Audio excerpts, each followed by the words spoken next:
So students, हमें एक question दिया गया है जिसमें बोला गया है कि फादर का एज अपने पहले बेटे से 30 साल बड़ा है और पहले बेटे का एज दूसरे बेटे से 10 साल बड़ा है।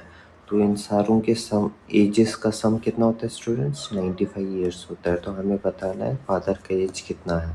तो इसको सॉल्व करने के लिए हम सेकंड सन का एज क्या रखेंगे स्टूडेंट्स? एक्स रख सकते हो या वाई रख सकते हो।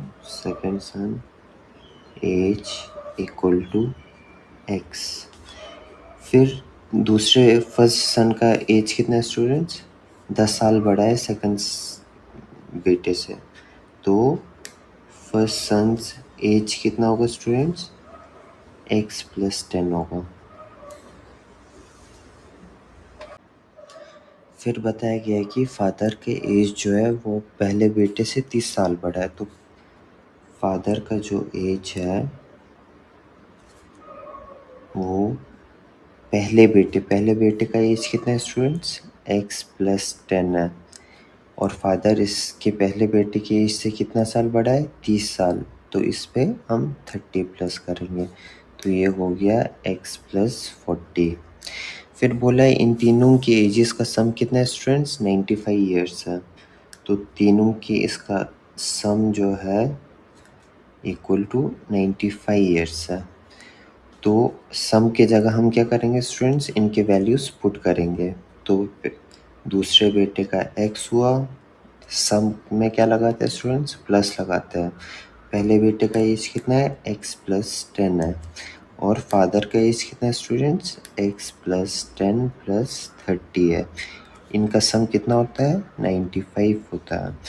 फिर x के टर्म्स सारों को हम एक साथ लिखेंगे। x प्लस एक्स कितना x टर्म्स हुआ? 3x प्लस 10 कितना हुआ students? 20 plus 30 how much? 50 equal to 95। 3x equal to 50 को साइड लेने के बाद क्या होता है स्टूडेंट्स? माइनस में जाता है। तो -50। 3x इक्वल टू कितना हुआ स्टूडेंट्स? 95 माइनस 50 कितना होता है स्टूडेंट्स? 45। x इक्वल टू 3 को क्या करेंगे स्टूडेंट्स? डिवीजन में ले जाएंगे।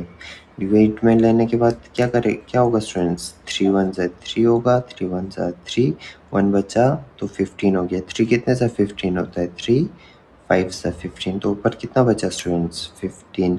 तो सेकंड सन का एज कितना हो गया स्टूडेंट्स? 15 हो गया। फर्स्ट सन का एज कितना हुआ स्टूडेंट्स? 15 प्लस 10 25। फादर का एज कितना हुआ स्टूडेंट्स? x plus 40। x कितना है स्टूडेंट्स? 15 है। 15 plus 40 55। So the right answer is C option.